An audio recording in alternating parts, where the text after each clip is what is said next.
In the Catholic Church, we celebrate Mass every day except on Good Friday. You are here at the cathedral, but there is no Mass today. And when you see the rituals of Good Friday, you will understand that this is only a prayer assembly, a prayer service. There is no Mass today. The most important part of the celebration is our veneration of the cross. When we venerate the cross, we will approach the cross without our footwear. Kung nakasapatos, tanggal ang sapatos. Kung nakatsinelas, tanggal muna ang tsinelas. Haharap tayo sa banal na krus na walang suot sa paa. Tanda na tayo ay nakatayo sa isang banal na lugar. Dahil tapos na po ang pandemic, hahalik na tayo sa krus. Iyon ang tanda ng ating pagpapahalaga sa krus. Pero ngayon pa lang po ay gusto ko nang sabihin sa inyo, delikado po ang humalik sa krus. Tanungin niyo kung bakit, sasagutin ko kung bakit. Sapagkat hindi po iniutos ni Jesus na halikan natin ang krus. The Lord did not tell us to kiss the cross. The Lord told us to carry the cross. And carrying the cross and kissing the cross are two different gestures. Sabi ko, delikado. Bakit ho delikado? Because if you kiss the cross this afternoon and not carry the cross later, you are calling judgment on yourself. What will it matter if you kiss the cross, but you are not willing to carry the cross? When you kiss the cross, whisper to the Lord and say, I am willing to carry my cross. Mahirap tanggapin na kailangan tayong magpasa ng krus. Pero yan ang totoo at hindi natin maaring ihiwalay sa buhay Kristiyano yung utos. Sumunod ka sa akin, pasanin mo ang krus mo. Wala hong sinabing lagyan mo ng bulaklak. Wala hong sinabing lagyan mo ng kandila. Wala hong sinabing lagyan mo ng pabango. Wala hong sinabing gandahan mo yung pagkakaukit. Ang sabi ng Panginoon, carry your cross. Nung sinabi ng Panginoon na dalhin natin, hindi lamang dalhin na bitbitin, kundi pasanin natin ang ating krus. Ano ang ibig sabihin nito? Ang unang ibig sabihin na pasanin mo ang krus ay ito. Ganyan talaga yung buhay. Ang problema, ang pagkatalo, ang frustration, ang disappointment, masaktan, lokohin, pagtaksilan, pagsinungalingan, nakawan, pagbantaan, ikulong, ganyan talaga yung buhay. We will not be able to go through life without going through pain, without going through difficulties, without going through sickness, without going through problems. Such is life. So when the Lord told us, carry your cross daily, the Lord knew that the cross will not be difficult to find. The Lord knew that the cross will not be difficult to find because the Lord knows that it is our inheritance as human beings to carry our cross. That pain is part of humanity. That getting hurt is part of humanity. That frustration, disappointment is part of humanity. That betrayal and loneliness is part of humanity.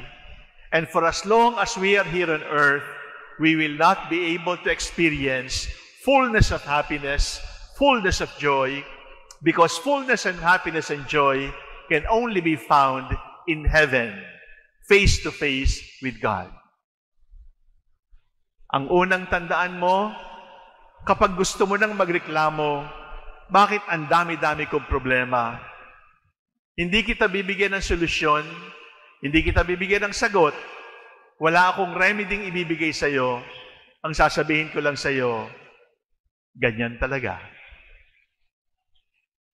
Ganyan talaga ang buhay. Ang pangalawang aral na turo sa atin ng pasanin mo ang krus ay sinasabi sa atin ng Panginoon, pasanin mo ang krus. Pero sinasabi rin ng Panginoon sa atin, huwag kang magdadamay ng iba. May krus ka, pasanin mo. May krus siya, papasanin niya. Huwag mo ipasa yung krus mo sa kanya. Huwag kang mandamay. Kanya-kanya kayo. Ganon lang kasimple. Bakit? Ang totoo ho kasi, kapag masakit ang ulo mo, gusto mo lahat masakit ang ulo. Kapag may problema ka at masungit ka, gusto mo lahat ng tao masungit. You want everybody to be unhappy when you are unhappy. You want everybody to be sick when you are dying. You want everybody to suffer when you are suffering. When the Lord told us, carry your cross, the Lord also told us, do not pass your cross to others.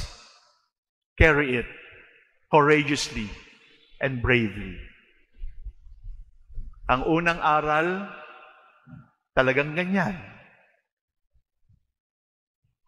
Pangalawang aral, huwag kang mandamay. Pangatlong aral tungkol sa pagpapasa ng krus ay katulad ng Boy Scout, laging handa. Ang pangatlong aral ng krus, laging handa. Laging handa para saan? Kasi pag binigyan ka ng krus, binigyan ka ng problema, humanda ka kasi may darating pa. Laging handa. Huwag kang tumakas, huwag kang magtaka, talagang ganun. Pero laging handa kasi laging handa rin na baka biglang may bagong pagkabuhay. Laging handa sapagkat mayroong sorpresa ang Diyos at sasabihin sa iyo, bigla-bigla, tapos na. In other words, laging handa, be ready for more crosses. But laging handa, be ready for surprise Easters. Laging handa, maliit o malaki, tatanggapin ko. Ganyan talaga eh. Pero laging handa kasi naghihintay pa rin ako at alam kong may darating muling pagkabuhay. At minsan ang muling pagkabuhay ay darating hindi lamang pagkatapos ng 3 araw. Baka pagkatapos lang ng tatlong oras ay sabihin sa iyo ng Diyos, surprise! Andito ko, bless ka, malaya ka na, wala na ang kirot, wala na ang problema. Pero baka sabihin din ng Diyos sa iyo, surprise! Hindi ka pa gumagaling sa problema mo, ito pang isa. At ito pang isa. At ito pang isa. Lagi kang handa. Anuman ang ibigay sapagkat talagang ganyan. Paghalik natin sa krus ngayong hapong ito, ulitin ko sa inyo, mag-iingat kayo. Kasi baka ibulong niyo sa krus, Panginoon, sana po malutas na yung problema ko. Baka tadyakan ka nung nakapako sa krus. Sapagkat sasabihin sa inyo ni Jesus, hindi ko kailangan ng halik mo. Ang kailangan ko ay pagpapasan mo. So do not ask the Lord to take away your cross. Do not ask the Lord to take away your difficulty. Do not ask the Lord to wipe away your tears. Talagang ganyan. Just say to the Lord, talagang ganito nga ho. Pero salamat po kasi hindi naman kayong may kasalanan, pero kayo ang nadamay. Ako may kasalanan, pero nandadamay ako ng iba. Kayo walang kasalanan, idinamay ninyo ang inyong sarili dahil sa pagmamahal sa akin. Salamat po. Pero ibulong din natin sa Panginoon, lagi po akong handa. Kung dadagdagan ng pabigat at magkapatong-patong, laging handa. Amen, Lord. Pero lagi pa rin akong handa, umaasa, nagtitiwala, sapagkat alam ko, ang muling pagkabuhay ay darating na hindi ko inaasahan. So kiss the crucifix, kiss the cross, venerate the cross. But, I say it again, what is the value of kissing the cross if you are not willing to carry your cross? The kiss on the cross can only be proven if you are willing and courageous and faithful, cheerful in carrying your cross. Talagang ganyan. Huwag kang mandadamay. Lagi kang humanda, anuman ang kanyang pagdalaw sa buhay mo.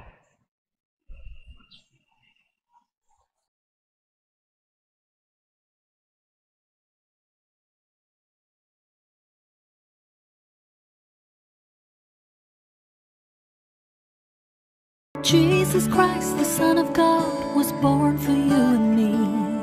He came to bring the good news, from sin to set us free. The blind, the deaf, the lame, the poor, His power meant to see. He gave His life upon the cross, eternal life the key.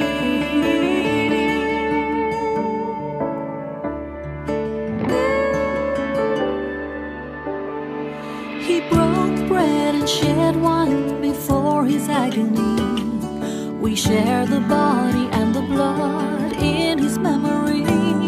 To make His message known is our responsibility. So here we are to pledge our lives to the Lord of eternity. I am Catholic, I am alive, I am the gospel, I am the light. I am Catholic, I am alive, I am the leaven, the salt and light. I am Catholic, I am alive.